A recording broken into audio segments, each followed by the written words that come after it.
السلام علیکم ورحمۃ اللہ وبرکاتہ۔ نحمدہ و نصلی علی رسولہ الکریم، اما بعد، فاعوذ باللہ من الشیطان الرجیم، بسم اللہ الرحمن الرحیم۔ رب اشرح لی صدری ویسر لی امری واحلل عقدۃ من لسانی یفقہوا قولی۔ رب زدنی علما رب زدنی علما رب زدنی علما رب یسر ولا تعسر وتمم بالخیر۔ اللہم افتح علینا حکمتک وانشر علینا رحمتک یا ذا الجلال والاکرام۔ رب اعنی علی ذکرک و شکرک و حسن عبادتک۔ اللہم فقہنا فی الدین، یا مقلب القلوب ثبت قلبی علی دینک، یا مصرف القلوب صرف قلبی علی طاعتک۔ اللہم الہمنی رشدی واعذنی من شر نفسی۔ اللہم انی اسألک الہدی والتقی والعفاف والغنی۔ رب اغفر وارحم وانت خیر الراحمین۔ رب ارحمہما کما ربیانی صغیرا۔ ربنا آتنا من لدنک رحمۃ وہیئ لنا من امرنا رشدا۔ اللہم لا سہل الا ما جعلتہ سہلا وانت تجعل الحزن سہلا اذا شئت۔ ہم نے جو اپنا تعلیمی سفر شروع کیا ہے، اللہ تعالیٰ سے بہت زیادہ دعائیں کرنے کی ضرورت ہے کہ ہمارے اس تعلیمی اور علمی سفر کو اللہ پایہ تکمیل تک پہنچا دے۔ ہم اللہ سے دعا کرتے ہیں۔ نبی صلی اللہ علیہ وسلم نے ہمارے بارے میں بہت بڑی خوشخبری دی۔ ایک دفعہ صحابہ کے ساتھ بیٹھے ہوئے تھے تو نبی صلی اللہ علیہ وسلم نے کہا کہ تمہارے بعد ایسے لوگ آئیں گے جنہوں نے مجھے نہیں دیکھا لیکن وہ مجھ پر ایمان لائیں گے، میری دی ہوئے احکامات جیسے احادیث نبوی اور قرآن پاک ان پر ایمان لائیں گے اور اللہ کی اطاعت میں اپنی زندگی بسر کریں گے تو ان کو 50 کے برابر اجر ملے گا۔ تو صحابہ نے کیا عرض کیا کہ اللہ کے رسول ان میں سے 50؟ تو نبی صلی اللہ علیہ وسلم کیا فرماتے ہیں کہ نہیں، بلکہ تم میں سے 50۔ گویا صحابہ کرام میں سے 50 لوگوں کے برابر اس ایک شخص کو اجر دیا جائے گا جو اللہ کی کتاب کے مطابق اور نبی صلی اللہ علیہ وسلم کی تعلیمات کے مطابق زندگی بسر کرے گا۔ تو ہمیں اس میں تھوڑ دلے نہیں ہونا، ہمیں صبر کے ساتھ اپنے اس سفر کو قائم رکھنا ہے اور اس پر چلتے ہوئے استقامت بہت ضروری ہے، جس کے لیے ہمیں اللہ سے کثرت سے دعائیں مانگنی ہیں۔ صحابہ بہت زیادہ سمجھدار تھے۔ انہوں نے ایک دفعہ نبی صلی اللہ علیہ وسلم سے سوال کیا کہ اللہ کے رسول، ہم نے تو آپ کو دیکھا، ہم آپ کو پہچانتے ہیں، لیکن آپ کے بعد جو آپ کے امتی آئیں گے وہ آپ کو کیسے پہچانیں گے یا آپ ان کو کیسے پہچانیں گے؟ تو نبی صلی اللہ علیہ وسلم نے کیا بتایا کہ وضو کے آثار سے ان کے قیامت والے دن کیا ہوگا کہ وضو کے آثار سے ان کے اعضائے وضو جہاں جہاں وضو کا پانی جاتا ہے وہ چمکتے ہوں گے، جس سے میں باقی امتوں میں اپنی امت کے لوگوں کو پہچان لوں گا۔ تو ساتھ میں نبی صلی اللہ علیہ وسلم نے یہ بھی کہا کہ جو چاہے اپنی اس چمک کو بڑھا لے، کہ جیسے ہاتھوں کو دھونا ہے کلائی تک تو تھوڑا سا اوپر بھی دھو سکتے ہیں، لیکن 3 سے تجاوز نہیں کر سکتے۔ 3 سنت عمل ہے کہ ایک دفعہ میں بھی وضو ہو جاتا ہے، لیکن کامل وضو ہر عضو کا 3 دفعہ دھونا ہے۔ تو دیکھیں اللہ کے رسول نے ہمارے لیے کتنی بڑی بڑی خوشخبریاں دی ہیں، تو ہمیں اپنے آپ کو اس کا اہل ثابت کرنا ہے۔ آج کا سبق ہمارا آیت نمبر 40 سے شروع ہو رہا ہے۔ اعوذ باللہ من الشیطان الرجیم، میں پناہ مانگتی ہوں اللہ کی شیطان مردود سے۔ بسم اللہ الرحمن الرحیم، شروع اللہ کے نام سے جو بڑا مہربان نہایت رحم کرنے والا ہے۔ یا بنی اسرائیل اذکروا نعمتی التی انعمت علیکم وأوفوا بعہدی اوف بعہدکم وإیای فارہبون۔ اے بنی اسرائیل، ذرا خیال کرو میری اس نعمت کا جو میں نے تم کو عطا کی تھی۔ میرے ساتھ جو تمہارا عہد تھا اسے تم پورا کرو، تو میرا جو عہد تمہارے ساتھ تھا اسے میں پورا کروں گا، اور مجھ ہی سے ڈرو۔ قرآن مجید میں آدم علیہ السلام کی پیدائش اور نوع انسانی کی ابتدا کا یہ قصہ 7 مقامات پر آیا ہے، جن میں سب سے پہلا مقام یہ ہے جو پیچھے گزرا، اور باقی مقامات حسب ذیل ہیں۔ سورہ الاعراف رکوع نمبر 2 میں اس کا ذکر آیا ہے۔ الحجر، سورۃ الحجر، اس کے رکوع نمبر 3 میں ذکر ہے آدم علیہ السلام کا۔ سورۃ بنی اسرائیل رکوع نمبر 7 میں اس کا ذکر ہے۔ سورۃ الکہف رکوع نمبر 7، سورۃ طٰہٰ رکوع نمبر 7، سورۃ صاد رکوع نمبر 5۔ تو اسرائیل کے معنی ہیں عبداللہ یا بندہ خدا۔ یہ حضرت یعقوب علیہ السلام کا لقب تھا جو ان کو اللہ تعالیٰ کی طرف سے عطا ہوا تھا۔ وہ حضرت اسحاق کے بیٹے اور حضرت ابراہیم علیہ السلام کے پوتے تھے، انہی کی نسل کو بنی اسرائیل کہتے ہیں۔ پچھلے 4 رکوع میں تمہیدی تقریر تھی جس کا خطاب تمام انسانوں کی طرف تھا۔ یہاں سے 14ویں رکوع تک مسلسل ایک تقریر اس قوم کو خطاب کرتے ہوئے چلتی ہے جس میں کہیں کہیں عیسائیوں اور مشرکین عرب کی طرف بھی کلام کا رخ پھر گیا ہے، اور موقع موقع سے ان لوگوں کو بھی خطاب کیا گیا جو حضرت محمد صلی اللہ علیہ وسلم کی دعوت پر ایمان لائے تھے۔ اس تقریر کو پڑھتے ہوئے حسب ذیل باتوں کو ذہن میں رکھنا خاص طور پر بہت ضروری ہے۔ نمبر 1، اس کا منشا یہ ہے کہ پچھلے پیغمبروں کی امت میں جو تھوڑے بہت لوگ بھی ایسے باقی ہیں جن میں اس خیر و صلاح کا عنصر موجود ہے، انہیں اس صداقت پر ایمان لانے اور اس کام میں شریک ہونے کی دعوت دی جائے جس کے ساتھ محمد صلی اللہ علیہ وسلم مبعوث ہوئے ہیں۔ اس لیے ان کو بتایا جا رہا ہے کہ یہ قرآن اور یہ نبی وہی پیغام اور وہی کام لے کر آیا ہے جو اس سے پہلے تمہارے انبیاء اور تمہارے پاس آنے والے صحیفے لائے تھے۔ پہلے یہ چیز تم کو دی گئی تھی کہ تم خود بھی اس پر چلو اور لوگوں کو بھی اس کی طرف چلانے کی کوشش کرو، مگر تم دنیا کی رہنمائی تو کیا کرتے، خود بھی اس ہدایت پر قائم نہ رہے اور بگڑتے چلے گئے۔ تمہاری تاریخ اور تمہاری قوم کی موجودہ اخلاقی اور دینی حالت خود تمہارے بگاڑ پر گواہ ہے۔ اب اللہ نے وہی چیز اپنے ایک بندے کو دے کر بھیجا ہے اور وہی خدمت اس کے سپرد کی ہے۔ یہ کوئی بگانہ اور اجنبی چیز نہیں ہے، تمہاری اپنی چیز ہے، لہٰذا جانتے بوجھتے اس کی حق کی مخالفت نہ کرو بلکہ اسے قبول کر لو۔ جو کام تمہارے کرنے کا تھا مگر تم نے نہ کیا، اسے کرنے کے لیے جو دوسرے لوگ اٹھے ہیں ان کا ساتھ دو۔ اللہ تعالیٰ ان کو حکم دے رہے ہیں۔ نمبر 2، جو بات ذہن میں رکھنی ضروری ہے وہ یہ ہے کہ اس کا منشا عام یہودیوں پر حجت تمام کرنا اور صاف صاف ان کی دینی اور اخلاقی حالت کو کھول کر رکھ دینا ہے۔ ان پر ثابت کیا جا رہا ہے کہ یہ وہی دین ہے جو تمہارے انبیاء لے کر آئے تھے۔ اصول دین میں سے کوئی ایک چیز بھی ایسی نہیں ہے جس میں قرآن کی تعلیم تورات کی تعلیم سے مختلف ہو۔ ان پر ثابت کیا جا رہا ہے کہ جو ہدایت تمہیں دی گئی تھی اس کی پیروی کرنے اور جو رہنمائی کا منصب تمہیں دیا گیا تھا اس کا حق ادا کرنے میں تم بری طرح ناکام ہوئے ہو۔ اس کے ثبوت میں ایسے واقعات سے تشبیہ دی گئی ہے جن کی تردید وہ نہ کر سکے۔ پھر جس طرح حق کو حق جاننے کے باوجود وہ اس کی مخالفت میں سازشوں، وسوسہ اندازیوں، کج بحثیوں اور مکاریوں سے کام لے رہے تھے، اور جن ترکیبوں سے وہ کوشش کر رہے تھے کہ کسی طرح محمد صلی اللہ علیہ وسلم کا مشن کامیاب نہ ہونے پائے، ان سب کی پردہ داری کی جا رہی ہے، جس سے یہ بات یہاں ہوتی ہے کہ ان کی ظاہری جو مذہبیت تھی محض ایک ڈھونگ تھا جس کے نیچے دیانت اور حق پرستی کی بجائے ہٹ درمی، جاہلانہ عصبیت اور نفس پرستی کا کام کر رہی تھی، اور حقیقت میں وہ یہ چاہتے ہی نہیں تھے کہ نیکی کا کام کوئی پھلے پھولے۔ اس طرح اتمام حجت کرنے کا فائدہ یہ ہوا کہ ایک طرف خود اس قوم میں جو صالح عنصر موجود تھا اس کی آنکھیں کھل گئیں،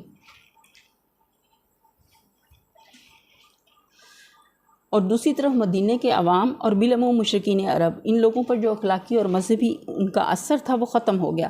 تیسرے، خود اپنے آپ کو بے نقاب دے کر ان کی ہمتیں اتنی پست ہو گئیں کہ وہ پھر جرت کے ساتھ کبھی مقابلے میں کھڑے نہ ہو سکے کہ جس کے ساتھ وہ ایسا شخص کھڑا ہوتا ہے جس پہ اپنے حق پر ہونے کا یقین ہو۔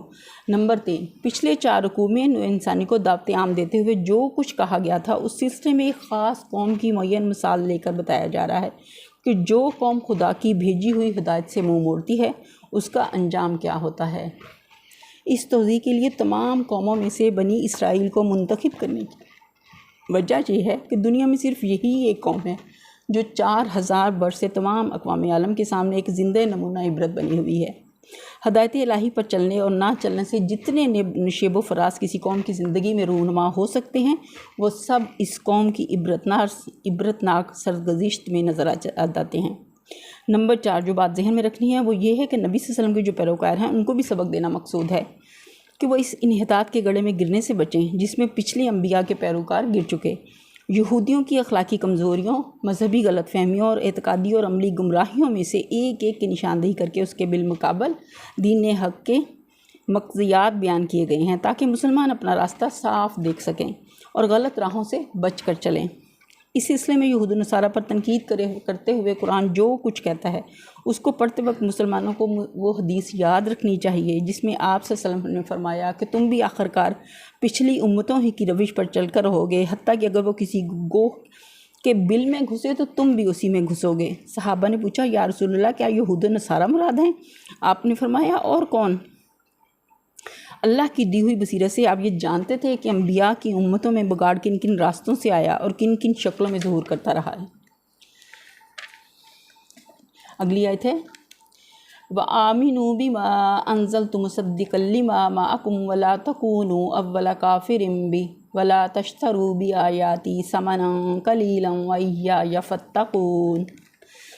اور میں نے جو کتاب بھیجی ہے اس پر ایمان لاؤ، یہ اس کتاب کی تائید میں ہے جو تمہارے پاس پہلے سے موجود تھی، لہٰذا سب سے پہلے تم اس کے منکر نہ بن جاؤ، تھوڑی قیمت پر میری آیات کو نہ بیچ ڈالو اور میرے غضب سے بچو۔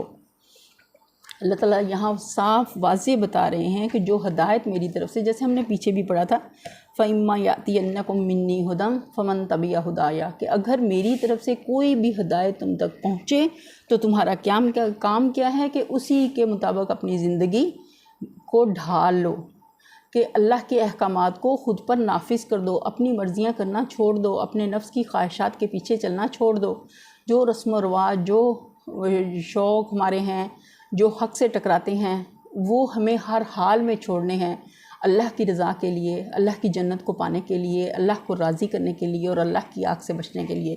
یہاں بھی اسی بات کی نصیحت کی جا رہی ہے کہ جو تمہاری طرف نازل کیا گیا ہے اس پر ایمان لاؤ، اس کتاب کی تائید میں سے ہے جو تمہارے پاس پہلے سے موجود تھی، کہ یہ کوئی نئی چیز نہیں ہے۔ جو پہلے آسمانی کتابیں یا صحیفے جتنے بھی آئے ہیں، توحید کا پیغام ہمیشہ اس میں ایک ہی رہا ہے کہ اللہ کو ایک جانو اور ایک مانو۔ تھوڑی قیمت سے مراد وہ دینی فائدے ہیں جن کی خاطر یہ لوگ اللہ کے احکام اور اس کی ہدایات کو رد کر رہے تھے۔ حق فروشی کے معاوضے میں خواہ انسان دنیا بھر کی دولت بھی اکٹھا کر لے، بہرحال وہ قیمت تھوڑی ہے، کیونکہ حق یقیناً اسے گراں تر چیز ہے۔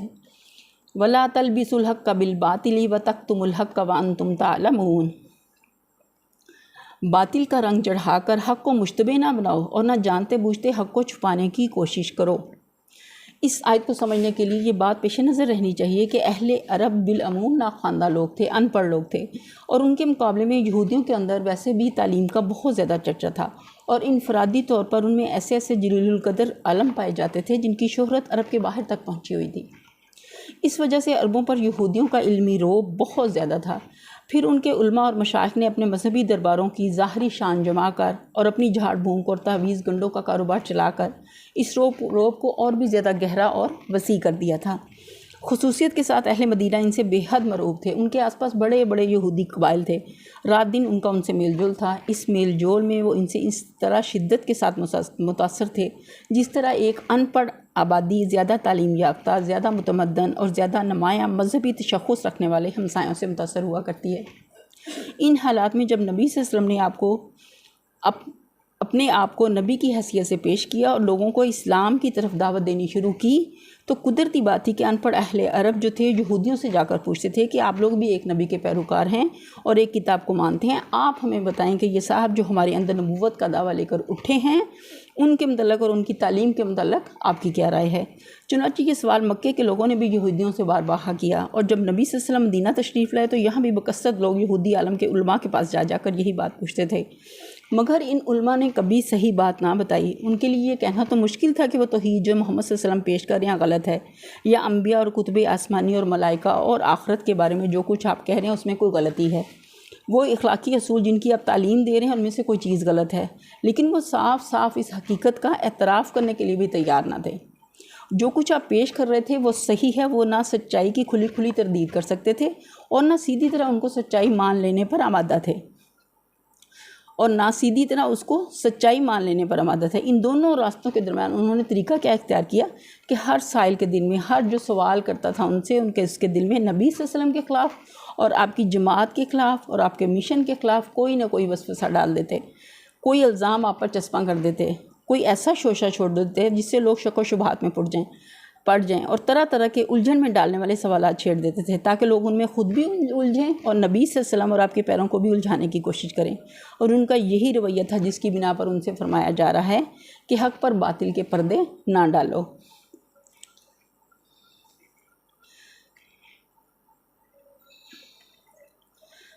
اس کا ذکر اللہ تعالیٰ نے اس آیت میں کیا ہے نا، وَلَا تَلْبِسُوا الْحَقَّ بِالْبَاطِلِ وَتَكْتُمُوا الْحَقَّ وَأَنْتُمْ تَعْلَمُونَ۔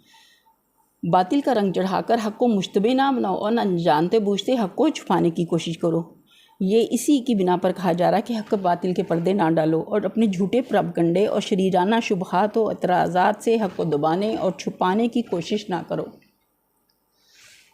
اور حق و باطل کو خلط ملط کر کے دنیا کو دھوکہ نہ دو۔ اگلی آیت ہے وَأَقِیمُوا الصَّلَاةَ وَآتُوا الزَّکَاةَ وَارْکَعُوا مَعَ الرَّاکِعِینَ، نماز قائم کرو، زکوٰۃ دو، جو لوگ میرے آگے جھک رہے ہیں ان کے ساتھ تم بھی جھک جاؤ۔ نماز کا قائم کرنا، نماز اور زکوٰۃ ہر زمانے میں دین اسلام کے اہم ترین ارکان رہے ہیں۔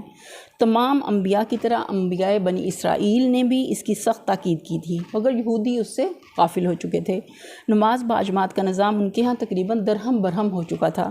قوم کی اکثریت انفرادی نماز کی تارک ہو چکی تھی اور زکوٰۃ دینے کے بجائے یہ لوگ سود کھانے لگے تھے۔ اگلی آیت ہے أَتَأْمُرُونَ النَّاسَ بِالْبِرِّ وَتَنْسَوْنَ أَنفُسَكُمْ وَأَنْتُمْ تَتْلُونَ الْكِتَابَ أَفَلَا تَعْقِلُونَ، تم دوسروں کو تو نیکی کا راستہ اختیار کرنے کے لیے کہتے ہو مگر اپنے آپ کو بھول جاتے ہو، حالانکہ تم کتاب کی تلاوت کرتے ہو، کیا تم عقل سے بالکل ہی کام نہیں لیتے؟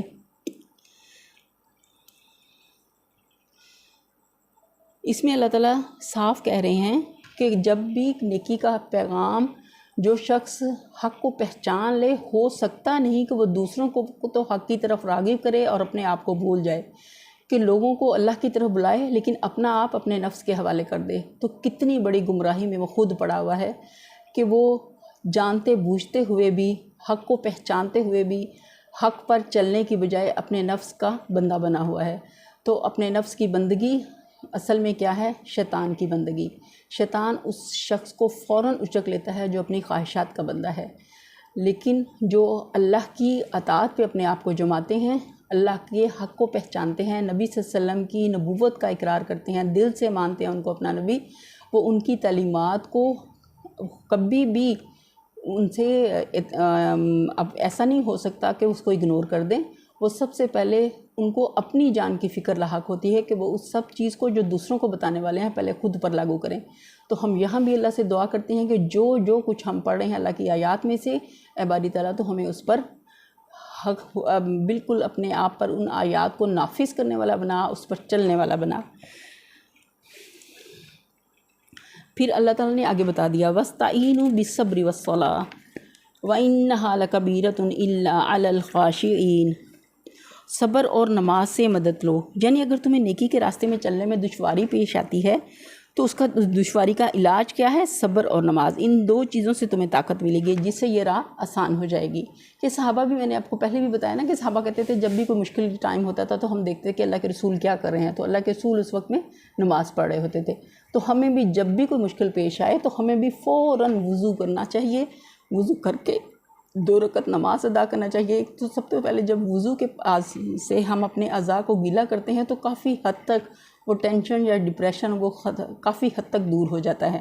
وضو کے پانی سے اللہ اس کی برکت سے ہمیں ہمارے مسلز کو ریلیکس کر دیتے ہیں۔ پھر اللہ نے بتایا کہ اسی سے ہمیں وہ قوت اور طاقت بھی ملے گی جو ہمیں حق کے راستے میں چاہیے۔ صبر کے لغوی معنی روکنے اور باندھنے کے ہیں، اس سے مراد ارادے کی وہ مضبوطی، عزم کی وہ پختگی اور خواہشات نفس کا وہ انضباط ہے جس سے ایک شخص نفسانی ترغیبات اور بیرونی مشکلات کے مقابلے میں اپنے قلب و ضمیر کے پسند کیے ہوئے راستے پر لگاتار بڑھتا چلا جائے۔ ارشاد الہی کا مدعا یہ ہے کہ اس اخلاقی صفت کو اپنے اندر پرورش کرو اور اس کو باہر سے طاقت پہنچانے کے لیے کیا کرنا ہے؟ نماز کی پابندی کرو۔ نماز کی تاکید بار بار ہے۔ اگلی آیت ہے الذین یظنون انہم ملاقو ربہم وانہم الیہ راجعون،